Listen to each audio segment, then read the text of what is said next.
Friends, आज की class में मैं कुछ बात शेयर करूंगा जो कि आप घर बैठे अच्छे से मोबाइल रिपेयर सीख पाओगे।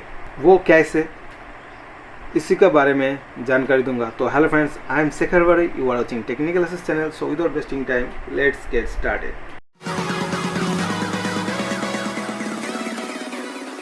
तो फ्रेंड्स, सबसे पहले पॉइंट नंबर 1, इस टाइम कोरोना टाइम चल रहा है तो अपने आप को सेफ रखो।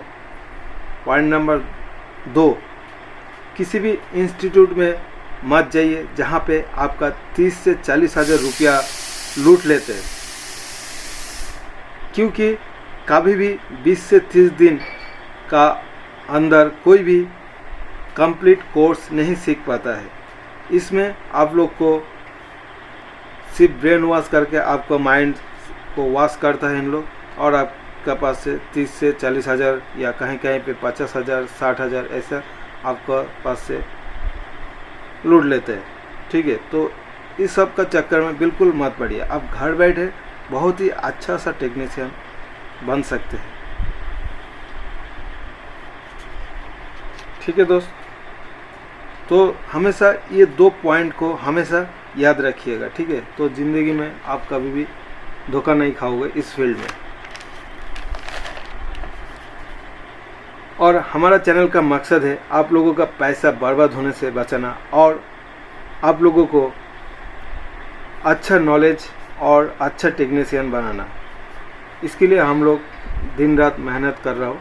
ठीक है, और आप लोगों को अच्छा टेक्नीशियन बनने के लिए इतना ही करना, मैं कुछ पॉइंट से आप लोग को बताने का कोशिश कर रहा हूँ। पॉइंट नंबर 1, आपको अच्छे से यूट्यूब, जो अच्छा यूट्यूब चैनल होता है उसको आपको फॉलो करना है। आजकल यूट्यूब में बहुत सारा काम आपको स्टेप बाय स्टेप सिखाया जाता है। ये नहीं मैं कहूँगा कि मेरा चैनल ही सब्सक्राइब करो। आपको जो भी अच्छा चैनल लग रहा है कि जहाँ से आपको सीख पा रहा है, उस चैनल को ज़रूर सब्सक्राइब करके रखिए। पॉइंट नंबर 2, आप लोगों को एक अच्छा सा स्कीमेटिक टूल्स खरीदना चाहिए। ठीक है, और मैं रिकमेंड करूंगा आप लोगों को बॉर्नो स्कीमेटिक एंड हार्डवेयर सॉल्यूशन जो टूल आता है उसको एक बार ज़रूर परचेस करिए। आजकल 1 यूज़र भी मिलता है, 3000 रुपया का आता है। ठीक है, आप मेरे से परचेस करिए, ऐसा भी मैं नहीं कहूँगा, आप कहीं से भी परचेस कर सकते हैं। ठीक है, क्योंकि आपका पैसा मैं सही गाइडलाइन में आपको ले जाने का कोशिश करता हूँ। हमारे चैनल का यही मकसद है, क्योंकि ये स्कीमेटिक टूल अगर आपके पास आ जाएगा, हर कोई इजीली इसको रीड कर सकता है, कोई भी एक छोटा बच्चा भी इसको पढ़ सकता है। ठीक है, इतना सिंपल तरीके से समझा जाता है। नहीं तो हमारे चैनल का माध्यम से भी मैं आप लोगों को सिखाने का कोशिश करते रहता हूँ। ठीक है, तो बहुत ही अच्छा सा ये टूल है। और जो मोबाइल रिपेयरिंग के लिए जो ज़रूरत का टूल होता है, उस सब टूल को आपको परचेस करना चाहिए। ठीक है, इस 3 पॉइंट हम को आप नोट करके भी रख सकते हैं। ठीक है, तो इसमें आपको किसी भी जगह में जाके आपका पैसा बर्बाद करने का ज़रूरत नहीं पड़ेगा। आप घर बैठे इजीली आप अच्छा टेक्नीशियन बन सकते हैं। ठीक है, और शुरू में आप हार्डवेयर में बहुत ज़्यादा फोकस करिए।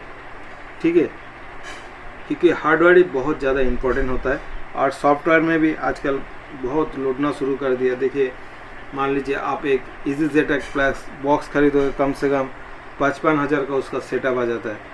कंप्लीट लोगे तो कम से कम 70 हज़ार रुपये आपको पे करना पड़ेगा। ठीक है, ये जो प्रोग्रामिंग वगैरह होता है। उसका बाद अगर UEFI का खरीदोगे, उसमें भी आपको 30 से 40 हज़ार रुपया इन्वेस्ट करना पड़ता है।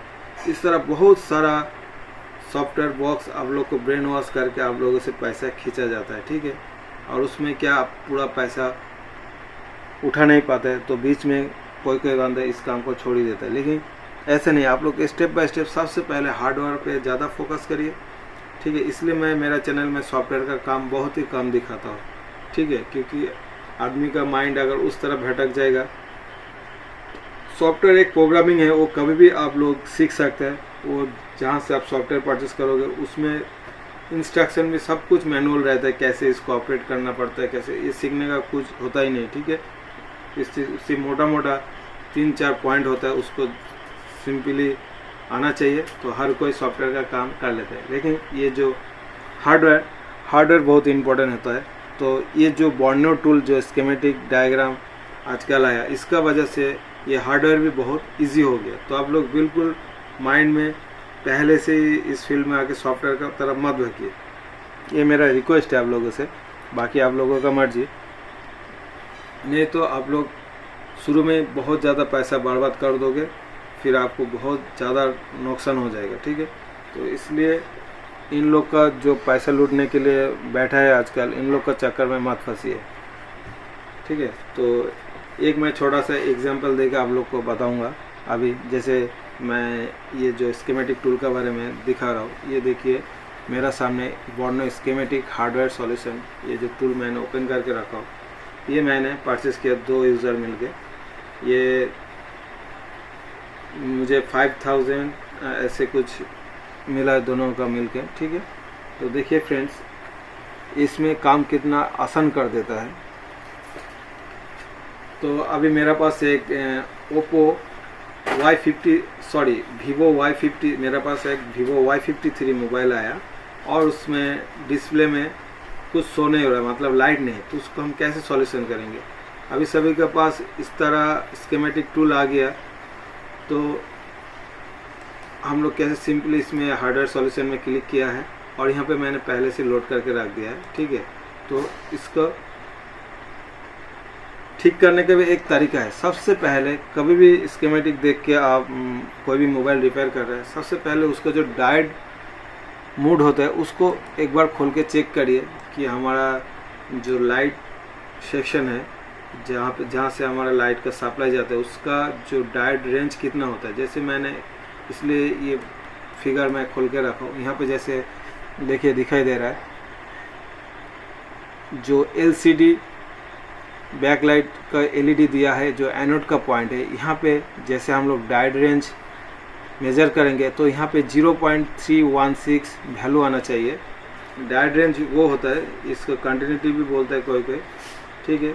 मल्टीमीटर का जो नॉब को डायोड रेंज में सेट करना पड़ता है, और रेड प्रो को ग्राउंड में रखना पड़ता है, और ब्लैक प्रो से चेक करना पड़ता है। यहाँ पे जैसे हम लोग ब्लैक प्रो चेक करेंगे तो आपका मल्टीमीटर में ये वाला वैल्यू होना चाहिए।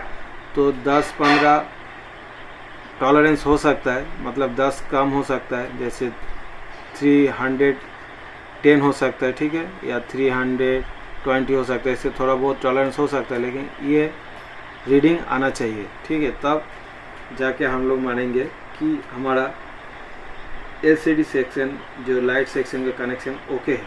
तो ये डायोड रेंज हमें पहले एक बार मेजर करके देख लेना चाहिए, तो ऑटोमेटिक आप इसको रिपेयर कर सकते हैं, ठीक है। जैसे हमारा ये LCD का मैंने बताया, ये पॉइंट होना, ये जो रीडिंग है ये रीडिंग आना चाहिए। उसके बाद जो CABC, जो LCD CABC जो कंट्रोल का, इसका वैल्यू ये होना चाहिए, ठीक है, 0.402 ये वाला वैल्यू होना चाहिए। अगर ये वैल्यू नहीं आता है तब हमें चेक करना है कि ये वाला, जैसे ये वाला पॉइंट कहाँ से कहाँ तक कैसे गया, इसको हम लोग कैसे चेक करेंगे। तो इसका भी देखिए, हम लोग लाइट PDF को हम लोग निकाल के चेक करेंगे, सब कुछ इसके अंदर आपको मिल जाएगा। जैसे देखिए, ये हमारा लाइट सेक्शन का पॉइंट ये वाला है, जो एनोड वाला पॉइंट है, जिसका रीडिंग अभी मैंने बताया था 0.316 होना चाहिए था। तो ये पॉइंट कहाँ से कहाँ जाता है, जैसे ये पॉइंट यहाँ से लेके हमारा इस पॉइंट में आ जाता है, जो दो कैपेसिटर आपको नज़र आ रहा है। यहाँ से अगर हम लोग यहाँ पे मल्टीमीटर का प्रोब को लगाएंगे तो कंटिन्यूटी होना चाहिए। अगर कंटिन्यूटी होगा तो यहाँ से लेके इसका ट्रैक टूटा नहीं है। अगर यहाँ से लेके यहाँ तक अगर आपका कंटिन्यूटी नहीं दे रहा है तो मान लीजिएगा कि आपका यहाँ से लाइन ब्रेक है, तो आपको एक जंपर करके यहाँ तक लगाना पड़ेगा, ठीक है फ्रेंड्स। तो बहुत ही आसान होता है स्कीमेटिक डायग्राम से अगर आप रिपेयर करोगे। फिर यहाँ से कनेक्शन देखिए, 2 कैपेसिटर होके ये IC का जो चार्जिंग IC है उसका ये वाला पॉइंट में आ रहा है, टॉप में देखिए, ये मैं इंडिकेट कर रहा हूँ, आपको दिखाई दे रहा है। तो ये सब चीज़ आपको बहुत ही आसान कर देता है। मुझे भी पहले इतना नॉलेज नहीं था, ठीक है। तो ये स्कीमेटिक आने की वजह से आप लोग को हम सिखाने में भी अच्छा लगता है और हर कोई इसमें थोड़ा पैसा आपको इन्वेस्ट करके ये टूल खरीद लेना चाहिए, ठीक है। किसी भी इंस्टीट्यूट में जाके 30, 40, 50 हज़ार से अच्छा है आप 2-2.5 हज़ार में आजकल सिंगल यूज़र में भी ये टूल्स अवेलेबल है, ठीक है। आप लोग कहीं पे भी पता करके इस टूल को खरीद सकते हैं, ठीक है। तो बहुत ही सिंपल तरीका है। तो यही आज आप लोग का साथ मैं शेयर करना था, ठीक है फ्रेंड्स। तो देखो इतना सस्ता और इतना अच्छा सा टूल है, आपको बहुत सारा मॉडल यहाँ पे मिल जाता है। देखिए जैसे आप लोग अभी मेरा देखिए आसूस, हुआवे, इन्फिनिक्स, लेनोवो, बहुत सारा मॉडल है। फिर विडमेट आपको मिल जाता है, स्कीमेटिक मिल जाता है, ठीक है। तो इस सब चीज़ को हम लोग बाद में डिस्कस करेंगे। यहाँ पे जो वैल्यू दे रहा था 0.316 वैल्यू दे रहा था, वो अगर नहीं आएगा तो हमें समझ लेना है कि ये आईसी हमारा ख़राब है, ठीक है। फिर यहाँ से जो हमारा वीपीएच वोल्टेज है ये सही हो रहा है कि नहीं, वीपीएच जो 3.7 से 4.2 वोल्टेज होना चाहिए ये हमारा सही है कि नहीं, ये भी हमें चेक करना है, ठीक है। तो इसी तरह लाइट सेक्शन को आप लोग बड़ी आसानी से रिपेयर कर सकते हैं।